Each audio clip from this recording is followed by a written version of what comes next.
Marami sa atin mga ka-hybrid, mga ka-farmers ang nagtatanong at curious kung paano nga po ba naming ginawa yung fish amino acid plus yung kohol amino acid. Yan po yung aming i-DIY na i-spray po dito po sa aming tanim nitong darating na dry season. So bago yan, ang pag-uusapan po natin ngayon yung fish amino acid. So ano po ba yung mga ginamit dito? So i-reveal ko po sa inyo at sa susunod nitong dry season at papakita ko po sa inyo yung actual ng paggawa ng fish amino acid. So hindi ko lang po na-video nitong last wet season yung kasi medyo ang gumawa po kasi noon ay yung katiwala namin. So hindi ko na po na-videohan. So nakita natin yung proseso kung paano po yung ginawa niyang paggawa ng fish amino acid. So nakita natin. So, isi-share po natin ito sa ating mga ka-farmers, mga ka-hybrid, at yung kung gaano kaganda yung fish amino acid dun po sa palay na aming in-spray. So, ang napansin namin, mas nakatipid kami dito nung kumpara dun sa 3Gs. Maganda kasi yung 3Gs din, maganda yung, tingnan mo naman yung epekto dun sa palay namin yung 3Gs foliar compare dun sa fish amino acid. So makita naman at napakaganda naman po sila. Pero ang problema lang doon sa 3Gs is mahal yung ano niya, no, yung presyo compared doon sa fish amino acid nyo. So ayun, yung mga na-try namin. So hanap pa rin kami ng mas mura. So itong fish amino acid, ito yung gagawin namin plus yung kohol amino acid. Yan, bago lang sa inyo mga ka-hybrid, no? So i-DIY natin yan itong next vlog. Pero i-reveal ko po muna sa inyo yung mga gagamitin at paano yung proseso o paggawa po ng fish amino acid at saka yung kohol amino acid. Yan po. Dito yan, pag-uusapan natin yan sa aking YouTube channel, Lakbay Farm Vlog. Ano ba hinihintay mo? Tara, pag-uusapan natin yan. Let's go.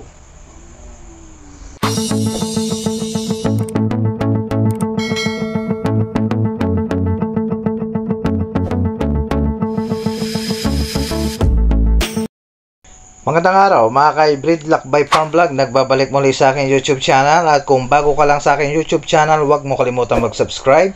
I-hit mo na rin ang notification bell para lagi kang updated sa mga bagong uploads at mga videos natin. For today's video mga ka-hybrid, at pag-uusapan po natin itong fish amino acid dito po sa aming in-apply na C18 inbreed. So alamin po natin kung gaano nga po ba kahalaga at importante at mag-spray po tayo ng fish amino acid. So marami po sa ating mga ka-hybrid na nagtatanong kung paano nga po ba yung paggawa ng fish amino acid. So although wala po akong naipakita sa inyong video, pero yung procedure, yung mga ingredients ay i-reveal po natin.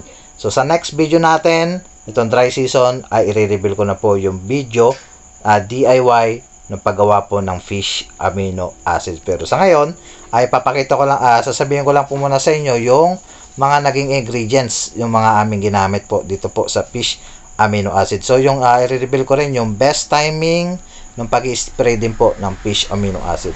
So ano nga po ba ang kagandahan ng fish amino acid? So maganda po ito sa mga gulay, lalo na po ito sa palay mga ka-hybrid. So marami sa ating mga nagtatanong, ating mga ka-farmers, so paano nga po ba yung paggawa ng fish amino acid?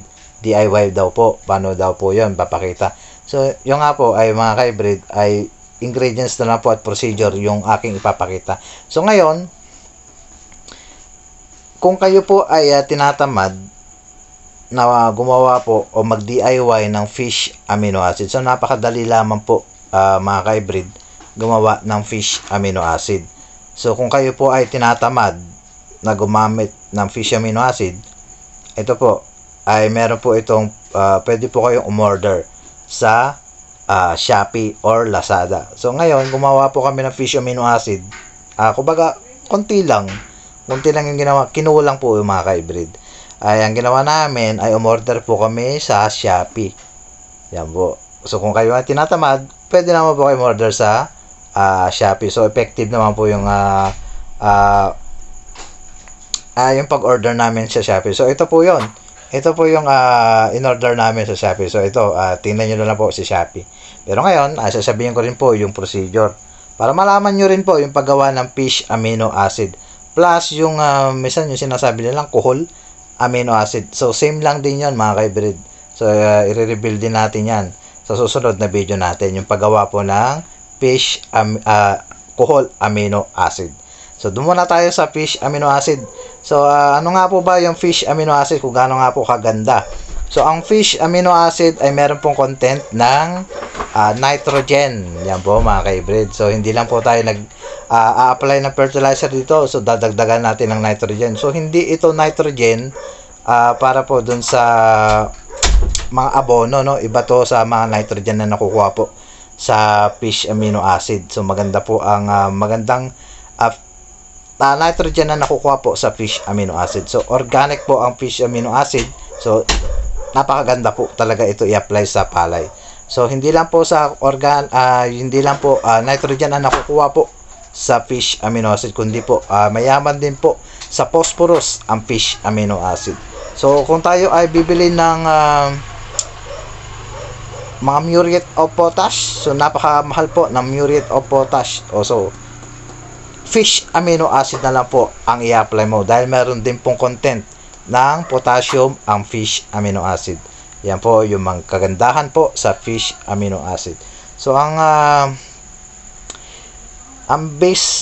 basehan lang dito mga ka-hybrid, 1:1 lamang po mga ka-hybrid. So bumili ka ng 1 kilo ng mga lamang loob ng kahit anong isda, tilapia man yan, salmon man yan, o yung pero sa amin kasi yung yung bangus, yun po yung una namin tinrayan, no, na bangus. So ang kinuha namin yung hasang pati lamang loob. Tapos kumuha din kami ng konting laman din, yung ulo. Yan po mga ka-hybrid, hinalo-halo namin yon. Tapos ang ginawa namin 1 kilo, tapos nilagay namin dito sa drum. Yan. Tapos ito po yung pagkakaano niya, hugasan mo siya, tapos lamas-lamasin mo, ganito mangyari. Tapos bumili po kayo ng molasses. Yan po, at matrabaho nga pong paggawa ng fish amino acid.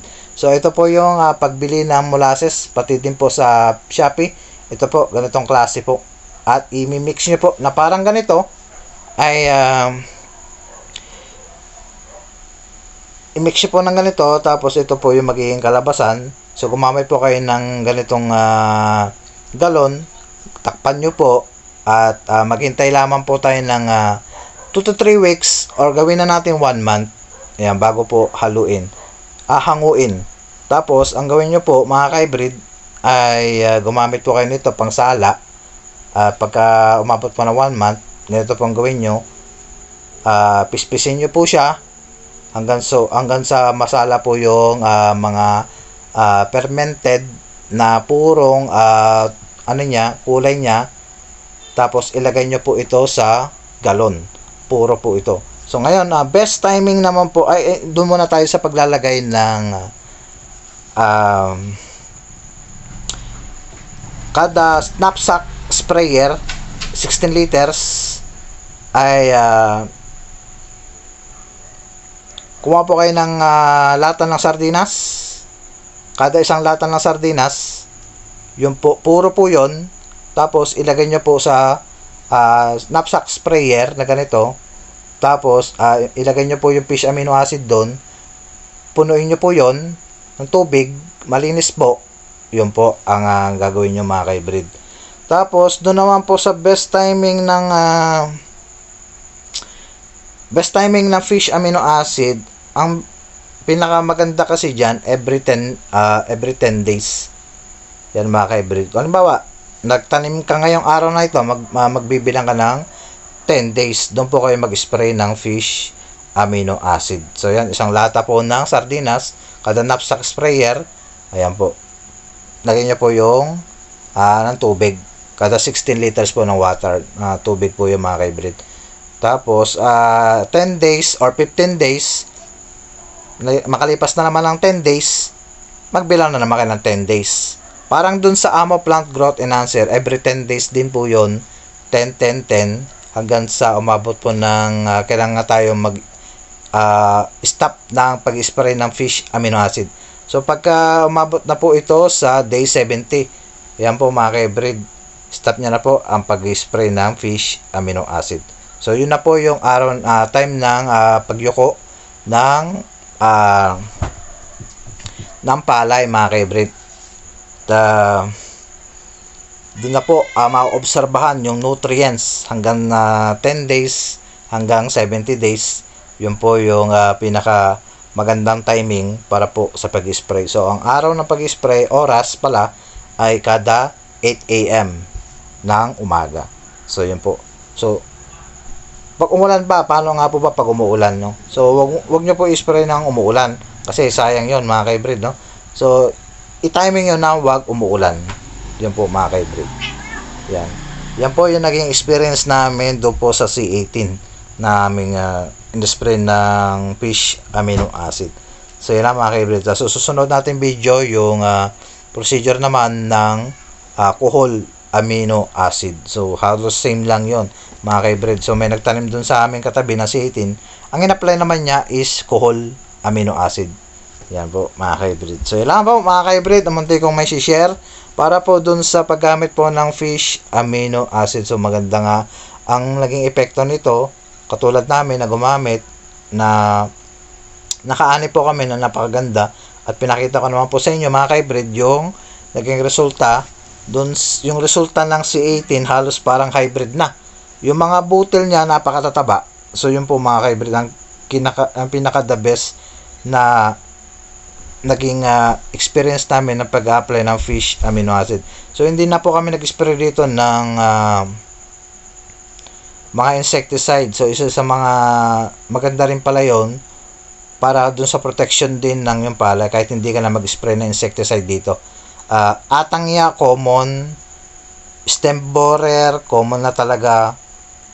Andyan at dyan talaga yung stem borer, hindi mawala yan. Mahirap talagang puksain talaga ang stem borer kahit mag-spray tayo ng mga insecticide about sa stem borer.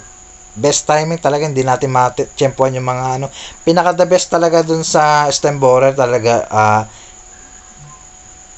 Araw-araw bisitahin talaga natin yung palay natin para makita natin kung may mga nangingitlog na doon sa may dahon. Pag alam ba may nangingitlog na doon na talaga tayo mag-spray ng insecticide gold.